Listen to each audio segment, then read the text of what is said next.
মেদিনীপুর থেকে রাত্রি ৯টার ট্রেন ধরে আমরা চলে এলাম হাওড়া স্টেশন। ওয়েটিং রুমে গিয়ে দেখি সিট পুরো ফুল, তাই আমরা প্ল্যাটফর্ম টিকিট কেটে নাইটটা প্ল্যাটফর্মে স্টে করে যাই। যেহেতু আমাদের ট্রেন ছিল হাওড়া টু কাটোয়া লোকাল 5টা 38 মিনিটে। নবদ্বীপ ধামের পরের স্টেশনই হলো বিষ্ণুপ্রিয়া হল্ট। মায়াপুর যেতে গেলে নবদ্বীপ ধামের থেকে বিষ্ণুপ্রিয়া হল্টে নামলে সুবিধা বেশি এবং খরচও কম লাগে, কারণ টোটোতে করে গেলে ফেরিঘাট পর্যন্ত টোটো ভাড়া মাত্র 15 টাকা লাগে। ফেরিঘাটে নেমে 10 টাকার টিকিট কেটে লঞ্চে করে মায়াপুরে নামিয়ে দেয়।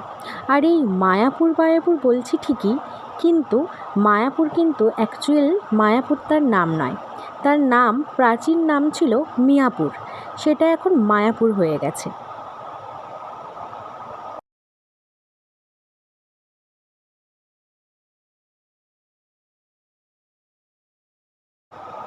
নদী পেরিয়ে পৌঁছে গেলাম আমাদের লজে।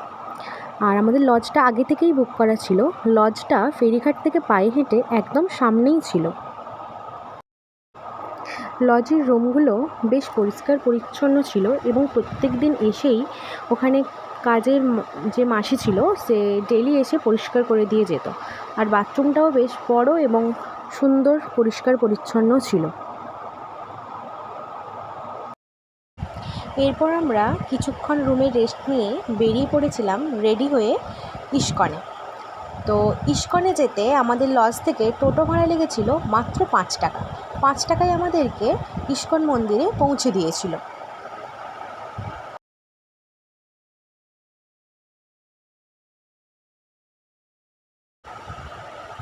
এটা হলো ইস্কনের ব্যাক সাইড।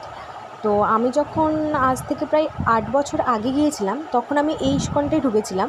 এটা এখন বন্ধ আছে, কারণ এটাতে এখন কাজ চলছে। বিকেল টাইমটায় আমরা এখানটাতেই ঘোরাঘুরি করছিলাম, তো বেশ ভালোই লাগছিল। দিয়ে মাঝখানে যেরকম নাচ হচ্ছিল বিকেলবেলাটায়,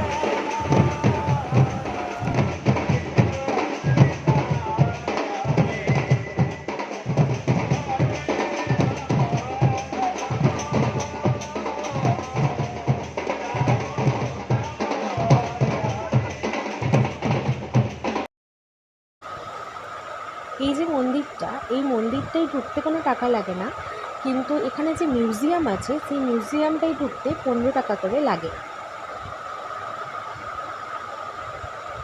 আর এই পাশে যে রাস্তাটা চলে যাচ্ছে, এই দিকে সন্ধেবেলায় সন্ধে আরতি হয় রাধা মাধবজির মন্দিরে। তো সেখানে হচ্ছে কোনো ফোন অ্যালাউ নেই, আর তাই ফোন জমা রেখে দিয়ে ওখানে ঢুকতে হয়।